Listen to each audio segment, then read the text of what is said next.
Here's the 30-second lesson on what legends know. Never practice nunchucks in a crowded room. Never eat chole before a road trip. Always take your shirt off before you iron it. Don't take a call near a swimming pool. And don't forget, saving is not investing. Legends don't just save, they invest in mutual funds.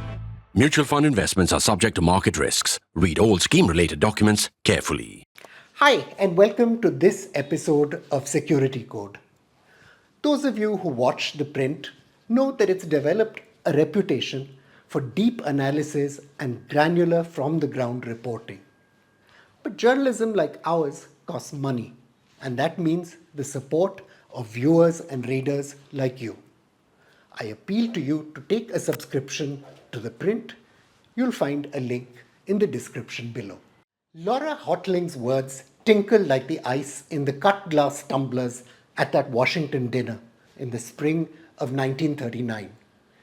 20,000 charming children were all too soon to grow up into 20,000 ugly adults, she said. The table had been discussing a legislative proposal introduced after the horrors of Kristallnacht to grant refugee status to Jewish children escaping Nazi-ruled Germany. Like so many others, the diplomat J. Pierpont Moffat recorded that night in his private journal, President Franklin Delano Roosevelt's elegant cousin didn't want America to be in the compassion business. This anniversary of the 9/11 attack comes at a time when one of its most tragic impacts is becoming increasingly evident. Fearful of a violent, often hostile world, leached of the optimism that shaped public culture after the Second World War, large swathes of the West are downing their shutters on immigration. Across Europe and North America, nativist movements seeking to paint nations white again are gathering momentum. Following the end of the Second World War, mass immigration, which was introduced to help war-torn Western countries address their needs for labor to rebuild, built the multi-ethnic societies that powered an era of unprecedented global prosperity and intellectual progress. That era could be one of the things Osama bin Laden's jihadists have ended up demolishing. Less than a week before our world was transformed by the images of the burning Twin Towers, President George W. Bush and his Mexican counterpart Vicente Fox hammered out the contours of a deal that could have laid the foundations for a new immigration order of a globalized world. Millions of undocumented immigrants already in the US were to be granted legal status, and a new work permit system was to be put in place to make it possible to seek employment across borders legitimately. Labor from Mexico would get the income it sought, and the United States would get the affordable workers needed to power its industries and its farms. For much of its existence, the US had resisted non-white immigration. Chinese laborers entering the country had been treated with ferocious hostility and then legal prohibitions, a fate later shared by Japanese, Koreans, and South Asians.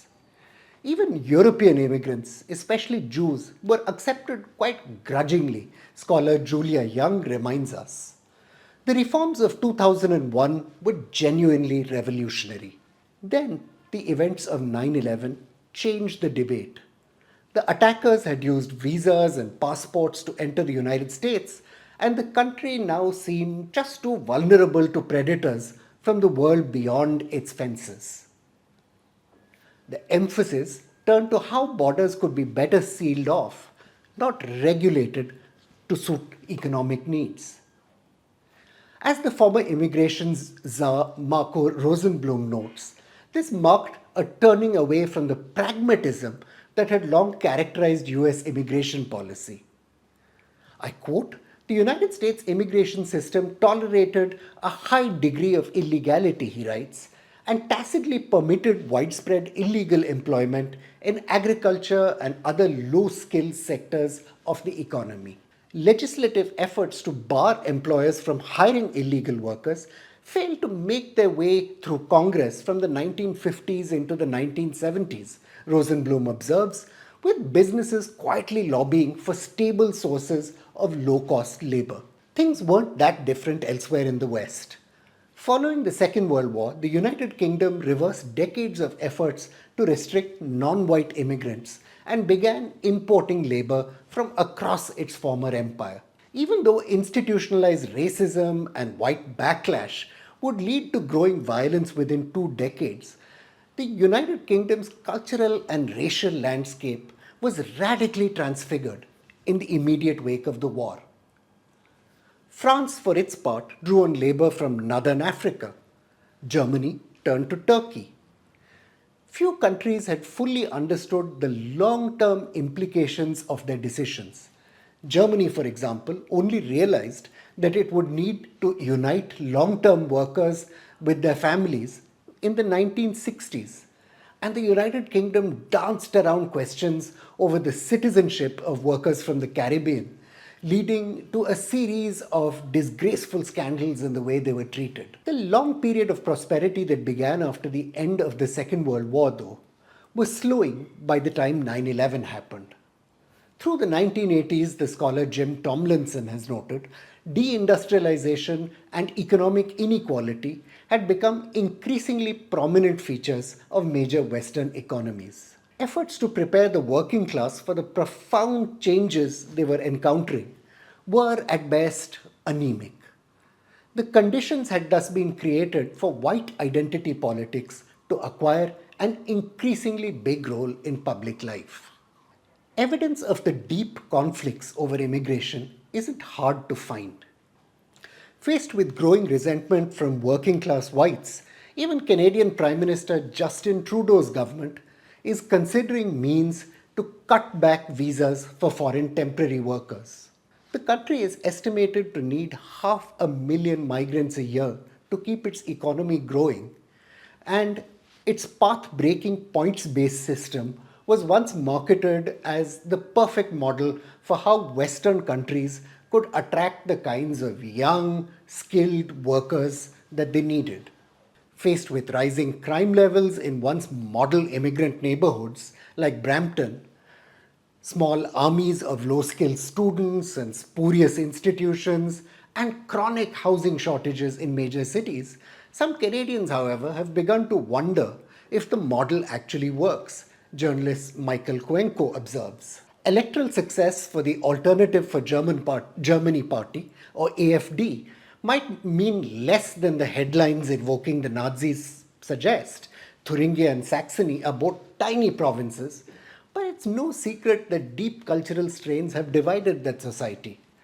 France has seen dramatic changes in its policy frameworks for immigrants, with the right-wing Rassemblement National pushing for far-reaching terms even in the terms of citizenship in the French Republic. Former US President Donald Trump's wall with Mexico, similarly, might have done little to deter cartels from trafficking immigrants across the border, but he's provided a voice for white resentment against the transformation of their country. Even though the evidence suggests there is no crime wave linked to immigrants, this has become part of a widely held system of belief. Scholars Brianna Said, Rosemary Nidiri, and Ram Subramaniam note. 11 million residents of the United States today are thought to be illegal immigrants. And in 2023, a record 2.45 million more were interdicted trying to cross into the country. Even though polls suggest Americans see immigration as a net good, some obviously feel threatened by a demographic landscape where over a third of the population today consists of immigrants and their children. For the jihadists who executed 9/11, the ending of this globalization of peoples and cultures might end up proving one final victory.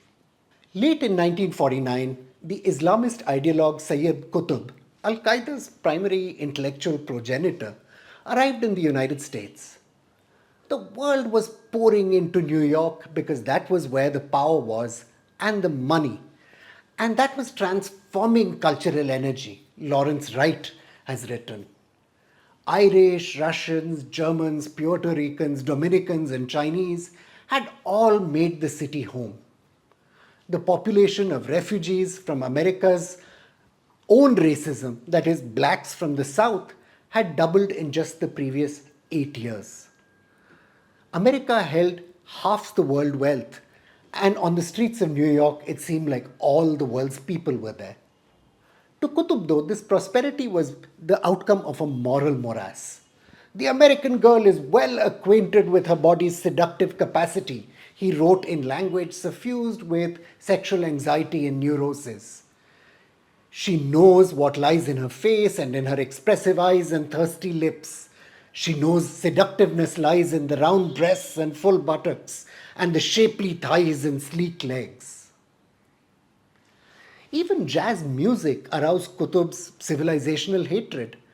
The American is primitive in his artistic tastes, whether in his judgment of art or his own artistic works. Jazz music is his music of choice. It is this music that the savage Bushmen created to satisfy their primitive desires, he ranted.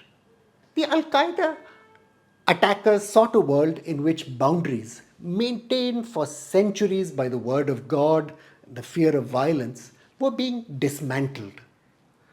Through insurgencies from Egypt and Algeria to Afghanistan, reactionaries have fought against the condition of modernism, using violence to prevent assertions of rights by women, by ethnic minorities, by intellectuals, or people who just want to live their lives on their own terms. To Al-Qaeda, late capitalist America was the fountainhead of its true enemy, which was modernism. The dismal monoculture that white nationalism is today seeking to build is exactly what Al-Qaeda sought. Decades after 9/11, white nationalists are realizing bin Laden's dreams. I'm Praveen Swami and I'm a contributing editor to ThePrint. Thank you for watching this episode of Security Code.